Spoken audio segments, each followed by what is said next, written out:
اکبر صاحب مخکې تاسو ویلې چې یوازې حکومت باندې شک خبره نه ده بلکې په امریکا هم دا شک شته دی چې دغه پروسې ته ژمن نه دی یا صداقت کار نه اخیستل کېږي. کوم پلوي چې حکومت جوړوي نو هغه که امریکا وغواړي آیا د حکومت کولی شي دغه پلوي جوړ کړي بندیانو مقابل کې؟ اوس خو معلومیږي چې امریکا هم ورسره په دې کې شریکه ده. نو که داسې وي د امریکا هدف څه دی؟ ځکه دغه توافق د امریکا او د طالبانو ترمنځ شوی دی. اوس هغه توافق چې خپل امریکایانو کړی دی په ښکاره خو د امریکا د ملي امنیت مشاور او سفیر وایي چې بندیان باید زر خوشي شي. نو اوس په دې حکومت زور نه رسېږي او که نه امریکا په خپل هم غواړي چې دغه د سولې پروسه د ستونزې او مشکل سره مخ شي. اصل کې خو امریکایان هر چیرته چې تللی دي د دوی ستراتیژي او پالیسي چاته نه معلومیږي. همدا اوس هم که تاسو د دوی 19 کلن حضور په افغانستان کې وګورئ په کوم شیانو کې چې افغانانو فکر کاوه چې دوی به ښه حکومت ولي راولي د ښځو د بشر حقوقو دا به خوندي کوي د کار زمینې به برابرېږي او دلته به یو صلحیت راځي.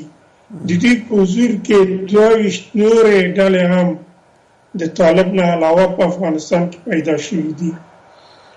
د مخدره موادو کچه 12,000 ټنو ته ورسېد کال کې چې په هغه وخت کې 1000 ټنه و.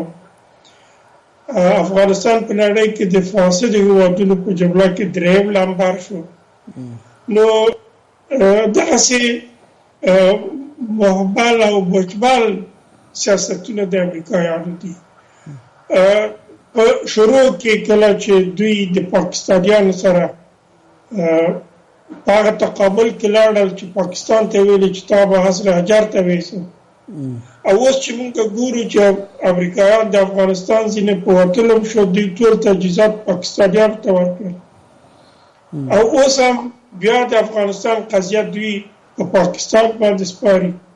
نو د امریکایانو یا دا چې دا دی چې دوی پالیسیګانې به همداسې بابیزه پالیسیګانې دي صرف پیسې لري دوی نورې شی نه لري او یا دا چې دوی په خپله همدغه کې ډېر دقیق دي او حالت هم دغه حالت ته راولي چې د دوی شتون هم دلته وي او په سیمه کې هم دوی پاتې شي او د سیمې د انکشافاتو په برخه کې هم دلته دوی خپل حضور ولري. که تاسې وایي چې طالبانو ته دوی دومره چانس نه دی ورکړی یعنې که سړی داسې فکر وکړي زه داسې فکر کوم چې طالبانو هم امریکایانو سره چې دغه توافقنامه کړې په دې کې هغوی لیدلي دي یعنې هغه شی چې طالبانو ته هم په کار هغه هم لاسته نه دی راوړی ځکه یو مجمل توافق ته دوی تللي یو مجهول ته تللي. طالبان تر اوسه پورې دغه توافق کې یو تاریخ دی د امارت اسلامي نوم پکې حذف شوی یا هغه نه دی پیژندل شوی خو په هر صورت دا هغه جزئیات دي چې سړی په دې باندې پیژندلی هم نه دی پیژندلی. په هر ذکر راغلي د افغانستان اسلامي امارت چې امریکا یې د اسلامي امارت په نوم نه پیژني دغسې عبارت نه کار اخیستل شوی دی. خو دغه هغه مسایل دي چې سړی دې ته متوجه کېږي چې امریکایان هم دې حکومت ته دوکه ورکړي هم طالبانو ته دوکه ورکړي چې څه شی هغوی غواړي دا تر اوسه پورې خلکو ته موږ ته معلوم نه دی ځکه د دوی پالیسیګانې همیشه ته خپله ټرمپ ته تاسې وګورئ د دې خبرې یو د سر د هفتې یو خبره کوي آخر د هفتې بل خبره کوي. په خپل امریکا کې امریکایان ډېر همدغسې په ابهام کې پراته دي د دې ټولو شیانو سره د دوی عکس العمل مخته دی. اتمر صاحب دغه د جان بولټن خاطراتو کتاب کې هغه وایي چې کله په افغانستان بحث کېږي او دا امکان ښکاره کېږي چې دلته به داعش راشي ټرمپ وایي چې زما روسیه پوهېږي او داعش پوهېږي. جو بایډن وایي چې طالبان دا د افغانستان داخلي مسله ده نه ښکاري تاسو ته دغسې چې امریکایان نور حد اقل دا تصمیم نیولی چې افغانستان نه وځي؟ زه داسې فکر کوم چې خو دا یو فرضیه ده، سل په سل کې سړی دا خبره نشي کولی. که امریکا واقعا جنگ غواړي چې په افغانستان کې ودروي، د امریکایانو دپاره دا ضرور دی چې طالبان دې راشي او په توافق سره یو ځای د نظام په سیستم باندې او همدغسې په نورو قانون اساسي په نورو خبرو باندې دوی خبرې وکړي او دا جنګ دې ختم شي. که دلته امریکایان غواړي چې منځني اسیا ته لاره پرانیزي او د امریکایانو په حضور کې د ناټو په حضور کې 22 ترهګرې ډلې په افغانستان کې راغلې، ځای په ځای شوې، اوس مساله دي، دولت هم ګواښي، خلک هم ګواښي، او حتی امریکایان هم داسې وایي کله چې طالبان هم راسي بیا طالبان مکلف دی چې داعش او نور ترهګر ډلې سره جګړه وکړي تر څو چې هغوی نابود شي. دلته امریکایان یو خوا د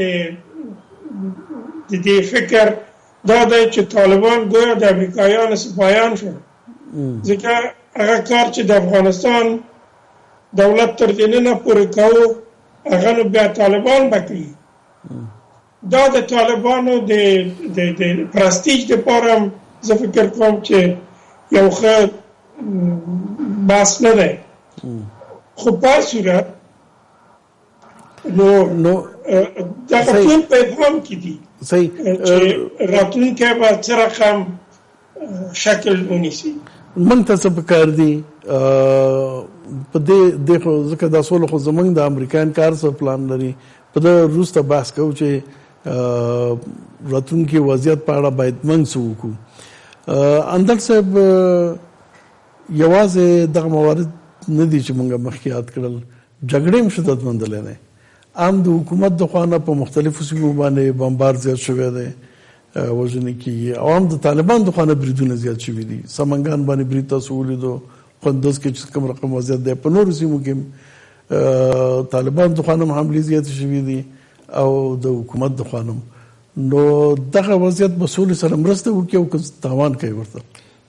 نه، دا وضعیت حتی یوه دقیقه هم جنگ په افغانستان کې له وضعیت سره مرسته نه کوي. یوه دقیقه ځکه په یوه دقیقه کې هم یو څوک متضرر کېږي، یو کور ورانېږي، یو سړی شهید کېږي، یو افغان له منځه ځي، په مجموع کې یو افغان له منځه ځي او یو کور بې سرپرسته کېږي، یتیمان او کونډې پاتې کېږي. یوه دقیقه جګړه هم د افغانستان په ګټه نه ده. دا که طالب یې اوږدوي او که حکومت یې اوږدوي.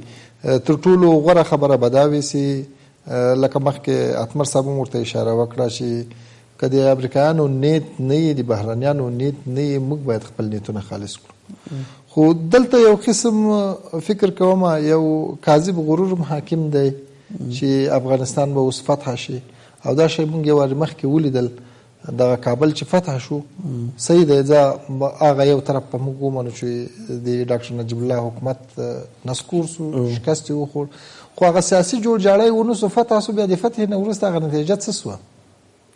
موږ وایو چې بدتر حالت ته لاړلو، کورنۍ جګړې ته لاړو، بدبختي ته لاړو. دلته بیا هغه وضعیت حاکم دی. اوس دا خلک دې ته نه ګوري چې دا ته فاتحانه راغلی، دا ته غیر فاتحانه راغلی. خو که هغه جګړې ته لاړې یا هغه حالت ته ستون شوې، بیا به موږ 20 کاله 30 کاله والله اعلم. نو تاسو سره دا اندېښنه شته چې خدای نخواسته کېدای شي موږ بیا یې وارې هماغسې حالت ته لاړ شو لکه کورنۍ جګړې حالت؟ زه وایم همدغه وضعیت که اوږدېږي، که دوه طرفه جګړه، که دوه طرفه دغه نه کېږي، که دوه طرفه اوس که طالبان په یو موضوع کې تنازل نه کوي، باید دولت یې وکړي. که په دولت په یو موضوع کې تنازل نه کوي، باید طالب یې وکړي. ځکه دا د دغه په خاطر نه دي، دوی دواړو د جګړې په خاطر نه، دا د افغانستان د ولس په خاطر باندې. مثلا که طالبان دغه موضوع جدي ونیسي، یار د 500 بندیان چې راپرېږدي، زه افغاني مذاکرات نه کوم، دغه باید تنازل وکړي. او 500 نه زیات خو خلک مړ شوي دي تر اوسه پورې. دا 500 نه زیات خپله طالبان وژل شوي دي، بالکل همداسې خلک هم وژل شوي. همداسې دی. یعنې که جګړه د 500 بندیانو په خاطر باندې اوږدېږي، نو 1500 ژوندي انسانان موږ له لاسه کوو دا بندیان. نو بیا خو خبره یعنی اصلي مهمه خبره چې دا بندیان نه دي. اصلي خبره دا ده چې جګړې ته سولې ته اراده نشته دواړو خواو کې. نو دلته خو څه بهرني لاسونه هم دي دوه طرفه خلک په ملا باندې ټکوي چې تاسې جنګ کوئ. نه تاسې تکړه تاسې اصلا باید پاتې سئ. اصلا باید موږ په اوله موضوع په اول وار کې چې کله د سولې توافق نامې لاسلیک سوې بیا له هغه نه وروسته چې کومه جګړه وسوه د څوک چې منځګړی و هغه هم داسې انګېرله لکه داسې منځګړی نه وي له یوې خوا نه یې ډېره په واضح ډول باندې دفاع کوله که نه چې دا جګړه دغه ځای کې جګړه پلاني نه ده کړې او پلاني کړې ده او دا ځای کې جګړه پلاني نه ده کړې پلاني نه کړې ده. دلته زه وایم دلته که هر څوک بخکې لکه اتمر صاحب چې ویل دلته که هر څوک دا سوله نه غواړي باید دا دوه طرفه سوله په هر قیمت باندې وغواړي.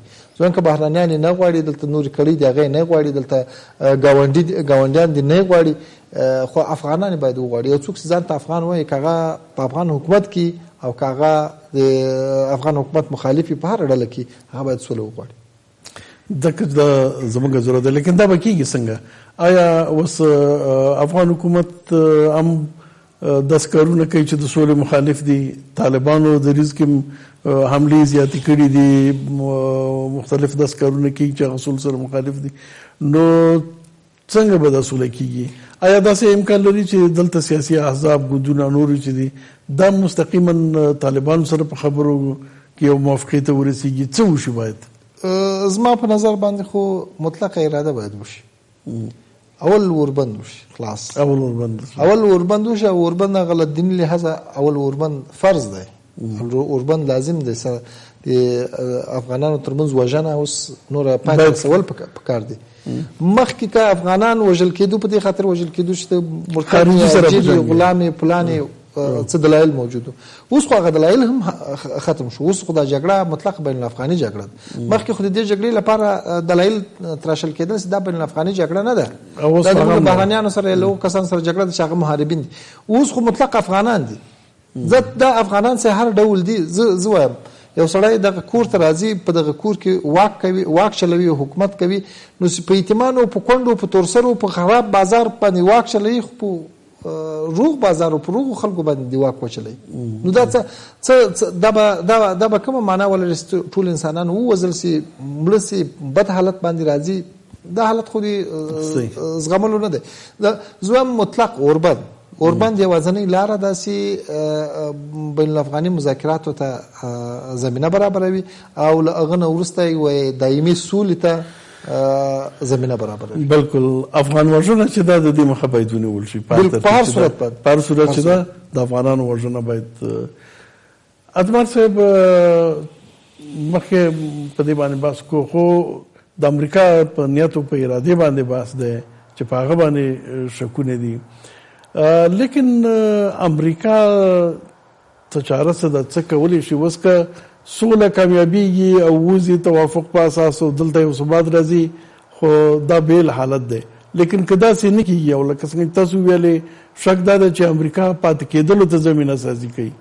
داسې زمینه سازي چې امریکا عسکر دلته پاتې شي، خو معنی دا ده چې جګړه مې دا به پیدا کړي، دلته به بیا نو داعش وي، بل به وي. نو دغه وضعیت خو مستقیما د سیمې د نورو هیوادونو باندې اغیزه لري.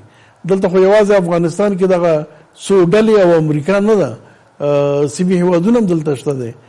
دغه وضعیت په مقابل کې به د دې هیوادونو غبرګون څه وي؟ امریکا کولی شي دغسې جګړې ته د سیمې د هیوادونو په ضد دغه سیالۍ ته په همدې شکل ادامه ورکړي؟ امریکایان خو او دا اوس هم ډېر کوشش کوي چې د سیمې هیوادونه تهدید کړي. د روسانو سره یو مشکل همدا اوس پیدا شوی او چین سره بل مشکل په اقتصادي برخه کې، ایران سره بل مشکل امریکایان لري او دغه ټول مشکلات چې دي پورته حد کې دي، یعنې داسې ساده خبره نه ده. او دغه د سیمې هیوادونه چې دي دوی هم غلي ناست دي، ګوري چې امریکا څه کوي. تر اوسه پورې دوی حتی خپل موقف دا بیان کړی چې دوی په دغه مذاکراتو کې دوی موقف څه شی دی هر یو بیل بیل نظر لري امریکایان هم ډېر په دې باور دي چې کله چې انتخابات امریکا کې معلوم شي د دغه حالت نه د امریکا په انتخاباتو کې به دوی استفاده کوي ځکه امریکایانو ته دوی ویلي دي چې موږ باید د افغانستان جګړې ته د پای ټکی ږدو د افغانستان دولت هم انتخاباتو ته ګوري چې که دې خواته شو یو پالیسي واخلي او که هغه خواته شو بل پالیسي واخلي اوس خبره دلته دا دی چې زما برداشت دغه دی چې اوس دغه وخت دی چې د صلح د عالی شورا د مصالحې عالی شورا دغه کارونه خو د هغه دي کنه ډاکټر صاحب عبدالله د باید یو لاره د حل وباسي په دغه کې یو طرحه د ورکړي په دغه کې یو ابتکار د واخلي په دغه برخه کې کنه زه نه پوهېږم چې په دغه 2 میاشتو کې د دوی مسؤلیت څه شی دی اوس ګوره یو بنبست دی نو ټول راځي د امریکا نه راځي د پاکستان نه راځي د طالب نه راځي د دولت نه راځي د مصالحې د عالی شورا نه غږ نه پورته کېږي دا خو داسې نه کېږي که نه حداقل د مصالحې عالی شورا خلکو سره مشوره کولی شي دا درست یو خو دا مشکلات دي چې دلته دي لیکن که د دې ټولو مشکلاتو په نتیجه کې بالاخره زمینه دې ته مساعدېږي چې امریکا خپل حضور ته دلته ادامه ورکړي د سیمې هیوادونه به د امریکا د حضور ادامه وزغمي او که نه د هغې غبرګون به څه وي د امریکا د حضور په ادامه کې افغانستان څه رقم یو وضعیت سره مخ کېدی شي یو خبره ده ځواک صاحب کله چې امریکا افغانستان ته راغله هغه وخت کې تاسې ولیدل چې هېڅ د سیمې هیوادونه عکس العمل نه ښود حتی د دې نه استقبال وکړي اوس امریکا هغه پوزیشن کې نه دی چې امریکا هومره قوي چې روس هم تهدید کړي ایران هم تهدید کړي چین هم تهدید کړي په دې 20 کلونو کې هم روس غښتلی شوی هم چین غښتلی شوی هم ایران هغه د لګیا د امریکا سره رقابتونه مخته بیایي په نور نړۍ کې په عراق کې په سوریه کې نو او بل خپل امریکا کې دا د کورونا بحران امریکا اقتصاد ته ډېر سخت ټکان ورکړی او داسې ویل کېږي چې امریکا به د نړۍ رهبري پس له دې په غاړه نه اخلي یا د نړۍ رهبري به نه کوي ځکه چې اروپایي هېوادونو اوس عملا دا خبره کوي چې امریکا د نړۍ رهبر نه دی کېدی شي چې د ناټو دریځ د ناټو د هېوادونو یا د اروپایي ټولنې د هېوادونو دریځ د امریکایانو سره فرق وکړي په راتلونکي کې نو دا به وخت ثابت کړي چې د سیمې هېوادونه څه عکس العمل ښیي خو تر اوسه پورې دغه عکس العمل موږ نه دی لیدلی یا داسې په زغرده ویل شوي دي روسان هم یو محافظه کارانه برخورد کړی چین هم دغسې ایرانیان هم دغسې درست نو اوس پورې خو نه ده ښودلی لیکن حد خو سړی ویلی شي ځکه چې که دلته د داعش بحث راځي یا د جګړې د ادامې بحث راځي د هغې هدف افغانستان نه دی همدا د سیمې هېوادونه دي نو بیا خو ښکاره خبره ده چې سیمې هېوادونه خو بیا یو څه خو به کوي آیا افغانستان کې به بیرته نیابتي جګړې خواته ځي او که څنګه هغه صورت کې جګړه ادامه پیدا کوي روسان ایرانیان وخت تر دې نه په دې فکر کې دي ځینې ډلو خو لا خپل اهتمامات هم نیولي دي د دې دپاره په شمال کې تاسې دغه وروستۍ خبرې هم چې په مطبوعاتو کې د ځینې سیاستمدارانو لخوا نه بیانېږي دا په حقیقت کې هغه خبرې دي چې نور د دوی په خوله کې ورکوي چې وایه چې افغانستان به تقسیم شي چې وایه چې شمال کې به جګړه شي چې وایه چې دا خبره غیر ممکن ده دا هغه خبرې دي چې هغه روسانو ایرانیانو دوی ته په خوله کې ورکړي دي او یقینا زه په دې باور یم او دا خبره صحیح هم دی چې که د داعش که د امریکا د وتلو سره داعش دلته ظهور کوي او دا جګړه‌ایز عملیاتونه کوي، یقینا چې دې کې به روس مداخله کوي، دې کې به ایران مداخله کوي، دې کې به چین مداخله کوي، دې کې به امکان لري چې هند مداخله وکړي. یعنی یو بل فاز د جنگ د افغانستان ورټې وهلی شي. صحیح، ډېره زیاته مننه. کور مدان سلامت اوسئ. ګران لیدونکو تاسو نه هم مننه چې تر اوسه پورې موږ سره وئ. راتلونکي بحث پورې په خدای سپارم. الله مو مل.